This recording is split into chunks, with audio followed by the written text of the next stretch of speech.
এসো দেশ বদলায় পৃথিবী বদলায় এই স্লোগানে কচুয়া উপজেলার করাইয়া ইউনিয়নের শ্রীরামপুর মোহাম্মদিয়া ইসলামিয়া আলিম মাদ্রাসার বার্ষিক ক্রীড়া সাংস্কৃতিক প্রতিযোগিতায় বিজয়ীদের মাঝে পুরস্কার বিতরণের অনুষ্ঠান অনুষ্ঠিত হয়েছে। সোমবার দুপুরে মাদ্রাসার মিলনায়তনে অনাড়ম্বর আয়োজনের মধ্য দিয়ে বার্ষিক ক্রীড়া ও সাংস্কৃতিক অনুষ্ঠানের প্রধান অতিথি হিসেবে বক্তব্য রাখেন কচুয়া সহকারী কমিশনার ভূমি ও মাদ্রাসার গভর্নিং বডির সভাপতি বাপ্পি দত্ত রনি।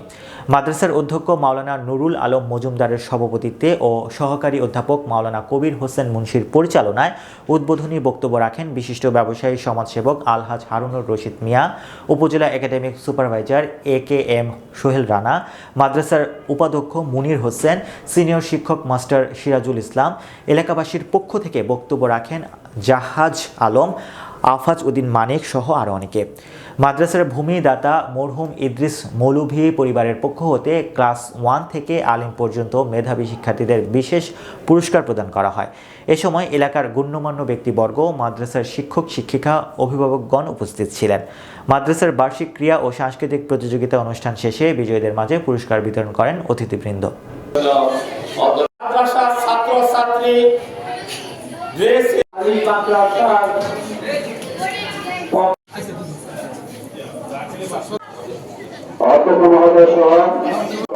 পুরস্কারটা এখন আমাদের